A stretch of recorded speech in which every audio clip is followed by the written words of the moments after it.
Bismillahirrahmanirrahim. Assalamualaikum warahmatullahi wabarakatuh. Alhamdulillahirabbil alamin. Al-qail inna nahnu nazzalna adh-dhikra wa inna lahu lahafizun. Wa qala aidan wa innaka la'ala khuluqin azim. Wassalatu wassalamu ala asyrafil anbiya'i wal mursalin wa ala alihi wa ashabihi ajma'in, amma ba'd. Alhamdulillah, kembali kita bersyukur kehadirat Allah Subhanahu wa taala. Begitu lapang dada kita di subuh jelang pagi hari ini. Kita sudah beribadah kepada Allah Subhanahu wa taala. Salawat dan salam atas junjungan kita Nabiullah Muhammad sallallahu alaihi wasallam. Pemirsa yang berbahagia, salah satu kesyukuran umat Islam adalah karena menjalankan ajaran agama yang orisinil.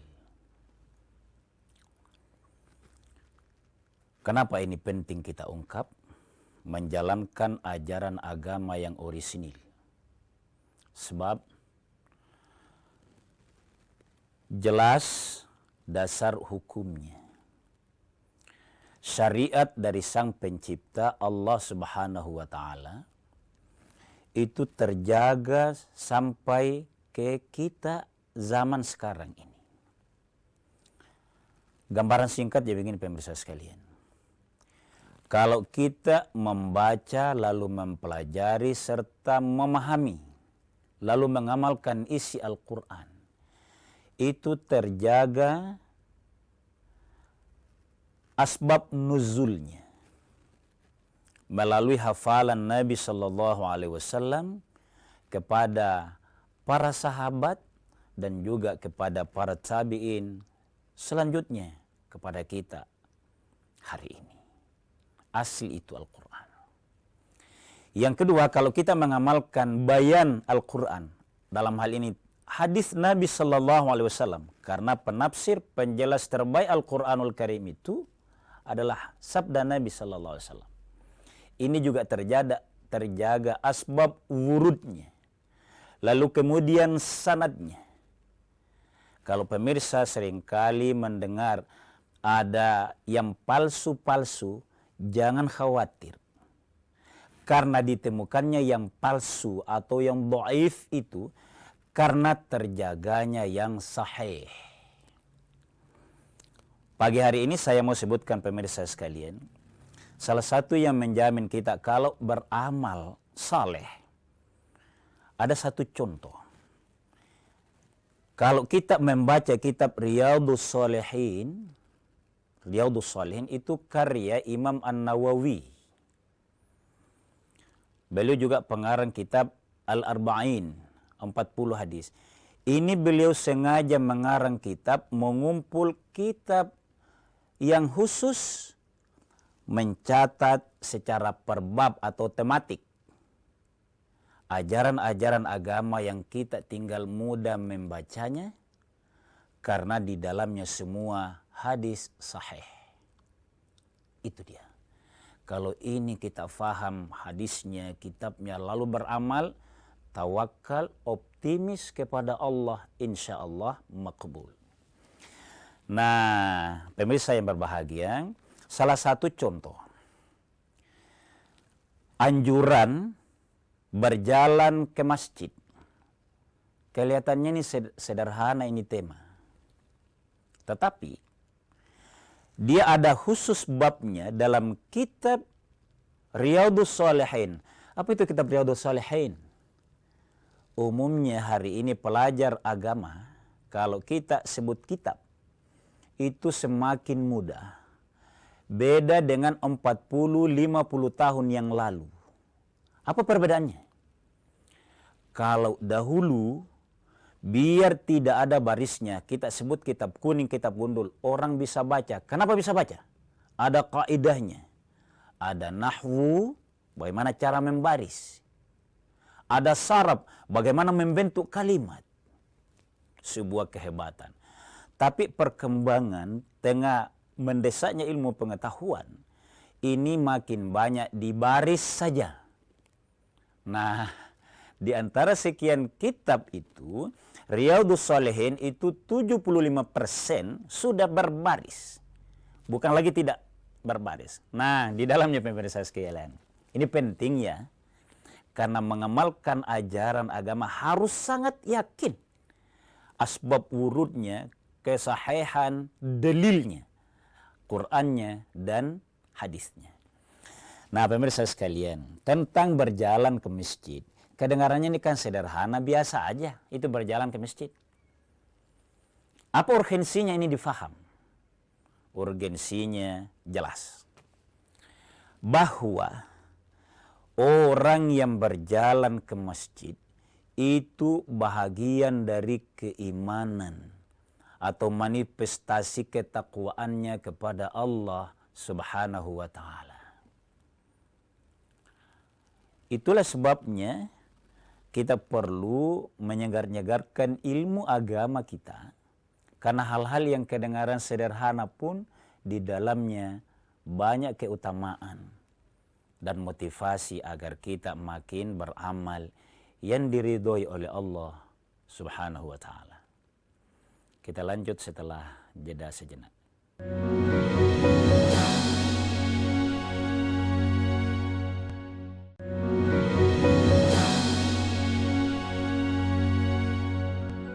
Pemirsa sekalian kaum muslimin yang dimuliakan oleh Allah Subhanahu wa taala.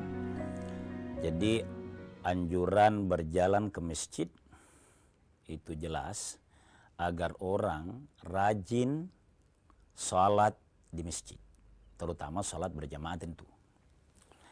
Nah, ini yang sampai dicatat secara khusus oleh Imam Nawawi. Nama lengkap beliau itu Imam Zakaria An-Nawawi, karena lahir di Nawa, nama daerah atau desa tempat beliau dilahirkan. Beliau meriwayatkan lewat Turmudzi bahwa basyirul masyinya, gembirakan orang-orang yang al-mash, yang banyak berjalan ke masjid. Apa kegembiraannya? Dalam kegelapan dia berjalan ke masjid. Bayangannya ini karena di zaman Nabi lampu belum sebanyak sekarang, lampu jalan. Dan orang yang mau sholat ke masjid kan kalau bulan terang itu bagus jalan. Tapi orang yang rajin ke masjid, gelap pun tetap ke masjid. Maka Nabi berkata, basyirul masyinya, gembirakanlah orang-orang yang yang senang berjalan kaki ke masjid dalam keadaan gelap, dengan sempurnanya cahaya di surga kelak. Jadi itu ya, Nabi tegaskan, gembirakan kepada orang-orang yang sabar, yang rajin ke masjid pada saat terang maupun pada saat gelap, atau bahkan banyak tantangan, atau bahkan hujan. Apa kegembiraannya? Bahwa dia akan mendapatkan kesempurnaan cahaya di akhirat kelak di surganya Allah Subhanahu wa taala. Ini motivasi. Jadi mungkin ada yang bertanya, bagaimana kalau berjalan ke masjid itu ada dua hal ya. Dekat dia rumahnya, sengaja memilih masjid atau memilih kompleks perumahan yang sudah dekat masjid, kurang perjalanannya. Satu, maka sebenarnya yang inti di situ adalah upaya sampai ke masjid. Itu poin pertamanya. Poin kedua adalah bagaimana kalau orang berkendaraan? Kan banyak orang memaknai teks tadi masyina, belepotan. menyebut perjalanan itu kan mash itu memang jalan kaki. Tapi yang menjadi inti bukan hanya jalan kakinya, khutuwat namanya, tapi sampainya ke masjid. Kalau berkendaraan, maka penggantinya adalah berapa putaran ban itu sampai ke masjid. Karena kita tidak boleh berkata, kan adabnya di situ adalah agar cepat dan tidak ketinggalan atau tidak terlalu banyak masbuk pada saat untuk sholat jamaah. Kan tentu itu. Jadi, kalau yang berjalan kaki betul ke masjid, tentu khutuwatnya yang banyak, langkah kakinya yang banyak, tak itu, maka itu yang memang disebutkan secara teks oleh Nabi Sallallahu Alaihi Wasallam. Tapi makna sesungguhnya adalah agar orang tidak ketinggalan sholat berjamaah di masjid. Maka makin kita berniat untuk tidak selalu masbuk, maka cepat bersiap diri. Kalau perkiraan jarak saya ke masjid ini 200 meter. Saya mau menjaga kesehatan. Dokter bilang, siapa yang banyak jalan kaki, itu menjaga kesehatannya. Jangan terlambat kalau mau menuju ke masjid. Kalau mau wudhu di rumah, karena itu yang terbagus, wudhu memang di rumah sebelum azan. Karena jarak azan dengan iqamah itu biasanya antara 7 sampai 10 menit. Ini tentu banyak instrumen yang harus kita pelajari. Kalau memang kita mau wudhu di masjid, boleh. Itu juga tetap jalan. Karena yang paling penting kalau diurut yang berpahala di dalamnya tentang anjuran berjalan ke masjid ini adalah dapat sholat jamaahnya. Itu poinnya.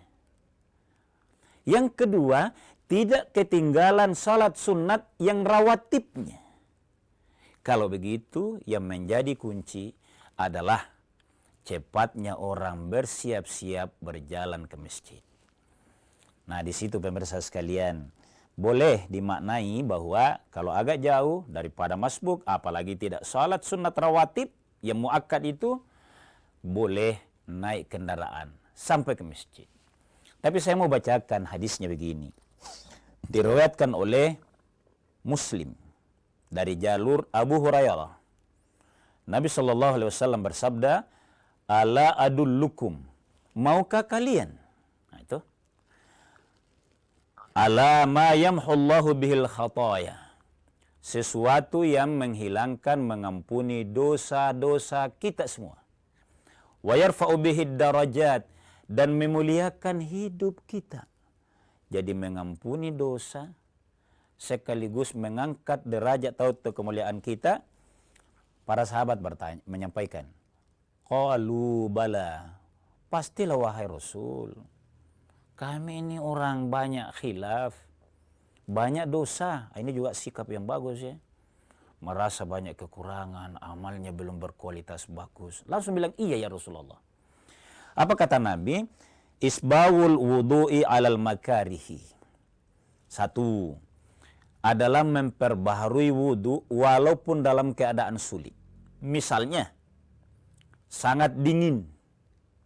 Perbaharui wudu pada saat mau sholat. Apa maknanya? Kalau kita sudah lama wudu, tidak batal wudunya, tidak buang angin, tetap boleh sholat. Tapi beda khusyuknya. Kalau orang sholat baru selesai menyegarkan fisiknya, terutama kepalanya. Khusyuk kepada Allah Subhanahu wa Ta'ala. Yang kedua adalah kasratul khata' ilal masjid, yang mengampuni dosa kita dan meninggikan derajat kita dalam pandangan Allah Subhanahu wa Ta'ala. Banyak berjalan kaki ke masjid. Itu poinnya. Kita lanjut setelah jeda sejenak.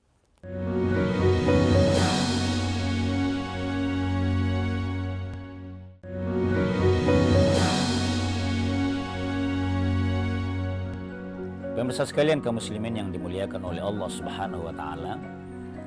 Jadi kita hari ini betul-betul mengangkat tema yang rileks ya, ringan. Tapi butuh tadhkirah. Jadi makna dari berjalan ke masjid itu adalah poinnya begini. Pertama, konsen untuk sholat jamaah. Maka ada hadis lain bahwa sinari rumahmu dengan baca Quran dan salat sunnah. Penegasannya hari ini yang terbagus adalah wudu di rumah, salat sunnat rawatibnya di rumah.